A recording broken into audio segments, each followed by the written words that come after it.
हाय friends, मैं हूं Manav. Welcome to movie shoovie. करते हैं आपस में पॉजिटिव सा नमस्कार। जब मैं बोलता हूँ ना पॉजिटिव सा नमस्कार, तो उसकी इंटेंट होती है कि कहीं ना अंदर पॉजिटिविटी जेन्युइनली जिंदा है, जो हम हैशटैग की तरह यूज भी करते हैं। बहुत सी बातें आउट ऑफ प्रोपोर्शन जाके बड़ी बन जाती हैं। अर्शन ने प्रभास को क्या बोल दिया तो वो आज का जो जर्नलिज्म है वो इतना ज़्यादा पुअर है। और आज की जो जनता जनार्दन जिसके पास हर एक के पास फ़ोन है, ज़रूरी नहीं कि उसके एजुकेशन लेवल्स या उसके फ्रस्ट्रेशन लेवल बिल्कुल नॉर्मलाइज होंगे। वो किसी भी चीज़ का आउट ऑफ प्रोपोर्शन जो है ब्लास्ट कर सकते हैं। तो फाइनली अरशद प्रभास का कंक्लूजन हो चुका है। ये कंक्लूजन क्या है उसके बारे में बात करेंगे। रेस 4 के अंदर क्या होने वाला है उसके बारे में बात करेंगे। कंगना को इंदिरा गांधी जी के बारे में कुछ लगता है उसके बारे में बात करेंगे। और राम गोपाल वर्मा ने अचानक से इंटरव्यू दिया और बहुत ही बड़ा खुलासा किया है इंडियन सिनेमा के बारे में, लेकिन यूज कर लिया बॉलीवुड। और फिर धूम 4 के अंदर क्या शाहरुख खान होने वाले हैं कि नहीं होने वाले, ये सब टॉपिक्स कवर करेंगे। ठीक है, पहले हम बात करते हैं कि सैफ अली खान जो रेस 4 के अंदर आ रहे हैं, बहुत अच्छी बात है। I also think the entire series belong to him and the kind of characterisation that we needed, an elevated swag, which is like a very polished way of representation. Not to say that Salman Khan doesn't have swag, he has a different kind of swag. जो थोड़ा international बिल्कुल look वाला जो तरीके का swag है, वो थोड़ा सा मेरे ख्याल से सैफ के अंदर ज़्यादा है। वहाँ सलमान खान की अगर बात करें तो उसका स्क्रीन प्रेजेंस बहुत ज़्यादा अच्छा है। और जो डायरेक्टर था वो मेरे ख्याल से ढंग से प्रेजेंट कर भी नहीं पाया सलमान खान को, पता नहीं उसके ऑरा से डोमिनेट हो गया क्या हो गया, तो वो वाली बात नहीं आई रेस 3 के अंदर। हालांकि सबसे ज़्यादा चलने वाली मूवी थी। अब सैफ अली खान वापस आ गए तो उसके अगेंस्ट जो लोग होंगे उनकी धीरे धीरे अनाउंसमेंट हो रही है। जो मेन विलन है अभी तो वो सामने नहीं आया है, बट एक इंपॉर्टेंट रोल जो है वो सिद्धार्थ मल्होत्रा करेंगे। Can he be that stylish guy who can be a contributor in a race movie kind of a template? I would say yes. He has that polishness and calmness to do that kind of a role. तो वो थोड़ा थोड़ा gentleman करके जो movie आई थी, थोड़ा थोड़ा reflect हुआ था उसके अंदर। और अच्छा डायरेक्टर होगा तो मेरे ख्याल से संभाल लेगा। तो ये मेरी प्रतिक्रिया इसके ऊपर है कि that it will be a good combination to see. But having said that, race 4 will be successful if they hire somebody who's considered successful, ना तभी वो पिक्चर महंगे में बिकेगी, तभी इंटरेस्ट लेवल्स आएंगे।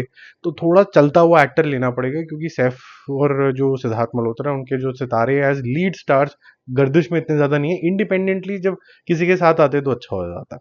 ठीक है, तो एक और चाहिए नाम ताकि अट्रैक्ट कर पाए, चाहे वो विलन ही क्यों ना हो। अरशद और प्रभास के बारे में मैं पहले तो ये कॉम्प्लीमेंट दूंगा अरशद वारसी को, एंड जेन्युइनली दूंगा, दिल से दूंगा। मैंने पूरा इंटरव्यू देखा। इसके दो कट हैं अगर आप जाओगे। एक है लगभग लगभग 30 मिनट के आसपास का क्विक वर्जन, और एक है पूरे 2 घंटे का वर्जन। मैंने 2 घंटे का वर्जन देखा।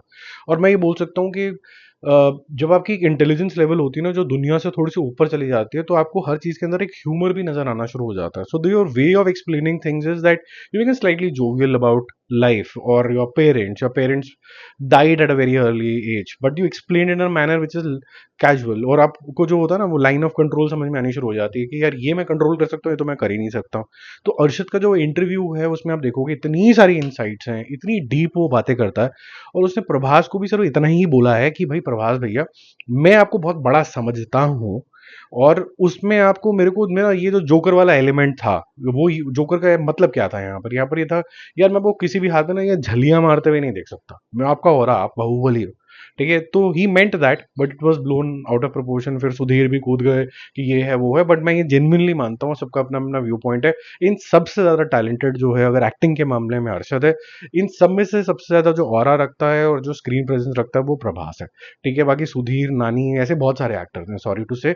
नानी जैसे भी बहुत सारे हैं, सुधीर जैसे भी बहुत सारे हैं। वो जबरदस्ती के नेम टैग्स देने से कोई मतलब ये नहीं हो जाता कि भाई नेचुरल स्टार, ये स्टार नेचुरल नहीं होगा तो वो एक्टर ही नहीं होगा ना यार। ये तो थोड़ा अजीब अजीब से नामकरण हो गया वहां पर।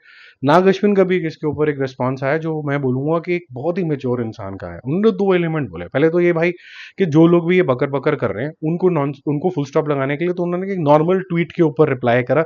ही इज अ नो बडी, उसके ऊपर भी रिप्लाई कर दिया कि भाई तू कौन है, तू खामखा क्यों बन रहा है। जो दो बॉलीवुड टॉलीवुड हैं, ये सब लोग हैं, इनको क्यों लड़ा रहा है। बड़ा पिक्चर देख, इंडियन सिनेमा जब तक ग्रो नहीं करेगा तब तक कुछ नहीं ग्रो होगा, तो इनको लड़ा मत आपस के अंदर। ठीक है, तो उन्होंने ये बोला। और भाई तेरे को शांत करने के लिए ना मैं अपनी बूजी की गाड़ी भी भेज देता हूँ। उन्होंने ये भी बोला कि भाई अरशद के जो चॉइस ऑफ वर्ड्स थे वो ठीक नहीं थे, ये मैं भी बोलता हूँ। और पहले दिन से जब से हम ये टॉपिक कवर कर रहे हैं, मैंने पहले दिन से बोला है, आपकी मन की भावना दूसरे को ढंग से तब समझ में आती है जब आप गाली दे के या फिर कोई गलत शब्द का इस्तेमाल ना करे। तो मेरे ख्याल से अरशद जो कैजुअल बातें चल रही थी, हँसी माहौल था, वो जोकर एज़ अ वर्ड निकल गया। लेकिन वो जोकर का डीपर मीनिंग ये था, जो मैंने आपको समझाया, बट ये वर्ड नहीं यूज़ होना चाहिए था, फॉर श्योर नहीं यूज़ होना चाहिए था। क्योंकि हर एक का अपना-अपना स्टेचर होता है, प्रभास इतना बड़ा, अब कोई उधर की इंडस्ट्री वाला बंदा उठ के शाहरुख खान को कोई बोल दे, तो फिर यहाँ से कुछ ना कुछ शुरू हो जाएगा। तो बेटर ये है कि ये सोचो कि यार प्रभास और शाहरुख खान कैसे आ सकते हैं? अरे क्या इन दोनों को लेके कोई धूम बन सकती है क्या? ये सोचना ज़्यादा ज़रूरी है, ना कि भाई तू ज़्यादा अच्छा था और मैं ज़्यादा अच्छा था। तो जो भी है, अब एनीवेज़ आगे चलते हैं। कंगना रेनॉल्ट काफ़ी टैलेंटेड एक्ट्रेस हैं। जो भी उनका डाउनफॉल आया रिसेंट टाइम्स में उनके ओपिनियंस को लेके या फिर बड़ा वन साइडेड बिहेवियर को लेके आया, और जिस भी एक्टर ने ऐसा डेमोन्स्ट्रेट किया वो नीचे ही गया, इंक्लूडिंग अक्षय कुमार। ठीक है?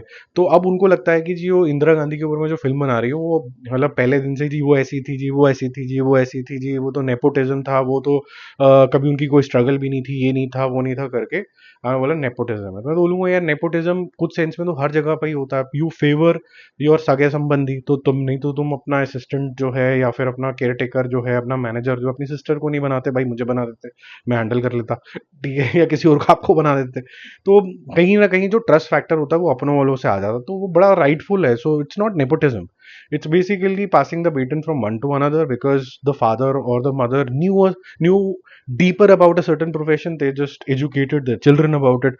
तो पॉलिटिक्स भी एक प्रोफेशन है, एक डॉक्टर एक प्रोफेशन है, सी है, तो यूजली देखा जाता है कि ये जो बेटन है आगे पास ऑन होती रहती है। तो मैं इस बात से सहमत नहीं हूँ, और मैं जनरली ये जो वन साइडेड टॉक्स हो जाती हैं, ऐसा लगता है कि बड़ा फिक्सेटेड सा माइंडसेट है। अच्छी अप्रोच ये होती कि भाई इंदिरा गांधी जी ने ये स्टेप लिए, ये अच्छे स्टेप्स नहीं थे बिल्कुल भी, और ये बड़े ही सेल्फ सेंटर्ड लग रहे थे, ये आप डेमोन्स्ट्रेट कर रहे हो। इसके बारे में आपको वोकल होने की जरूरत ही नहीं है, क्योंकि अपना भी पब्लिक समझ जाएगी, क्योंकि वो बुद्धू तो बिल्कुल भी नहीं है। आप ये स्पून फीड करके बोल रहे हो कि बंदे जो जो उसको कंज्यूम कर रहे हैं आपका कंटेंट, वो बेवकूफ है।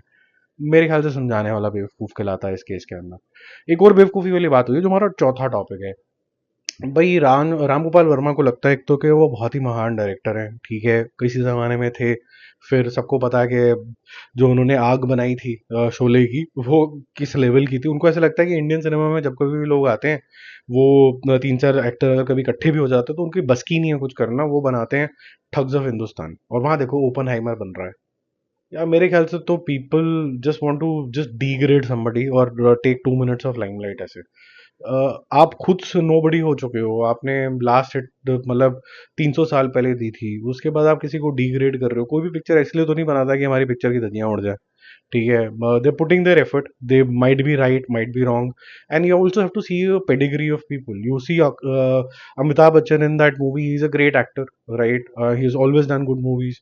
Aamir Khan he is a perfectionist. अब एक नहीं चली उसकी वजह से मतलब वो आप स्टैंप लगा दो, और दूसरी बात ये है कि आप यूज कर रहे हो एज अ वर्ड कि इंडियन सिनेमा में क्या बनता है, लेकिन आप एग्जाम्पल बॉलीवुड के दे रहे हो। तो इससे चांस मिल जाता है लोगों को कि भाई बॉलीवुड और टॉलीवुड करना शुरू कर दो, या फिर कॉलीवुड करना शुरू कर दो। और ओपनहाइमर बोल के मुझे ऐसा लगता है कि ऐसे लोग जो होते हैं ना, इस इन्फेरिटी कॉम्प्लेक्स के शिकार होते हैं। वो देखो यार वेस्टर्न वर्ल्ड कितना अच्छा है, हम कितना पीछे हैं। ठीक है, कुछ हद तक ठीक है, but now when you look at Indians are very very progressive. If you are a professional, if you are working for a multinational or big big conglomerate or an Indian company also, it's a very normal talk now कि यार जो Indian होगा ना वो ज़्यादा समझदार होगा, उसका ज़्यादा एनालिटिकल माइंड होगा, वो ज़्यादा मेहनत करता होगा, वो कम पैसे में ज़्यादा काम करके दे देगा। So world is looking at us, at people who are more creative, who are more knowledgeable, who are trying to put in the efforts to create something। but सिर्फ हम इंडियंस एक ही चीज़ में पीछे हैं कि हमारा नाम इसलिए आगे नहीं आता है कि हमने कोई भी चीज़ फर्स्ट क्रिएट नहीं करी है। चाइना का नाम इसलिए नहीं आता, वो कुछ भी फर्स्ट क्रिएट करते हैं, वो कॉपी करके उसको मैसिफाई कर देते हैं। जो वेस्टर्न वर्ल्ड है, स्पेसिफिकली यूरोपियन वर्ल्ड है, वो क्रिएटर्स हैं, वो सबसे पहले कुछ क्रिएट कर लेते हैं।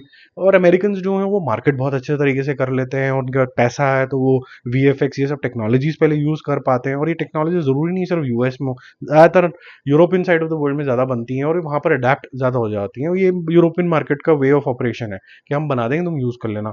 अब हमारे यहाँ पर हमें कुछ एक पॉइंट को लेके ओनरशिप लेनी होगी कि हमें इस नज़रिए से देखो, क्योंकि वो नज़रिया क्या है, वो डेफिनेटली कंटारा भाई साहब जो हैं वो ये बोलते हैं कि जो क्या नाम है उनका, मैं नाम ही भूल गया, अच्छा हुआ भूल गया, कि भाई बॉलीवुड जो है वो अच्छा लाइमलाइट में नहीं दिखाता है फॉरेन लैंड में। अरे भाई फॉरेन लैंड में तुम्हें वैलिडेशन चाहिए होगी, हमें चाहिए ही नहीं वैलिडेशन।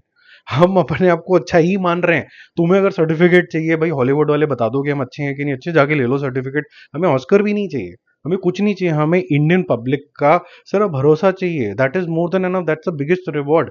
तुम जाओ उनके चरणों में पड़ जाओ और उसके बाद बोलो कि भाई साहब हमें ऋषभ शेट्टी भाई हमें वैलिडेशन दे दो। हमें नहीं चाहिए भाई किसी चीज की वैलिडेशन। मतलब इतना क्या तुम्हारा जमीर मर गया कि वैलिडेशन ढूंढने जा रहे हो, और ये आपको अपनी इंडस्ट्री ऊपर करने के लिए बताना पड़ रहा है कि भाई ये हम कितने महान हैं। मतलब very poor thinking I would say.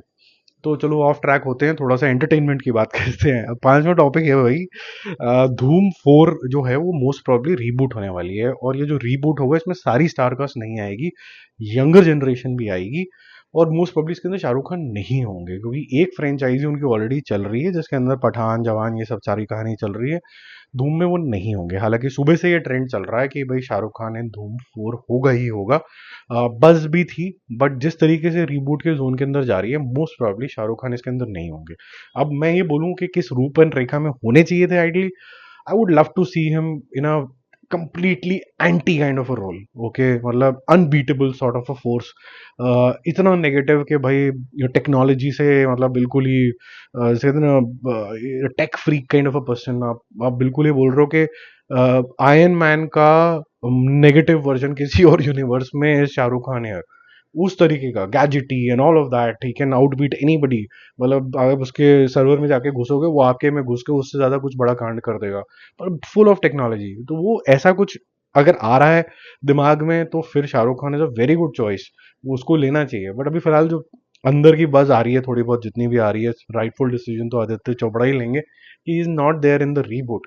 But अगर वो यूज हो जाए तो फिर फैंस जो है वो काफी ज्यादा खुश हो जाएंगे कि भाई ये विलन। और दूसरी बात ये है कि आप अगर रीबूट कर रहे हो, अगर इतना बड़ा स्टार एसोसिएट हो जाएगा तो फिर वो रीबूट नहीं है भैया, वो कुछ भी बूट नहीं है, वो एक मतलब मेगा री लॉन्च हो जाएगा वो, मतलब मजा ही आ जाएगा। ठीक है, तो ये सब पांच बातें थी जो अनशंट इधर उधर चल रही थी, कुछ अच्छी कुछ बुरी।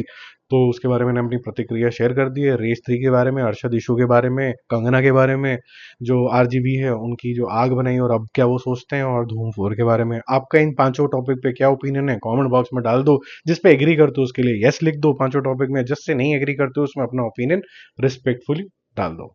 Bye bye.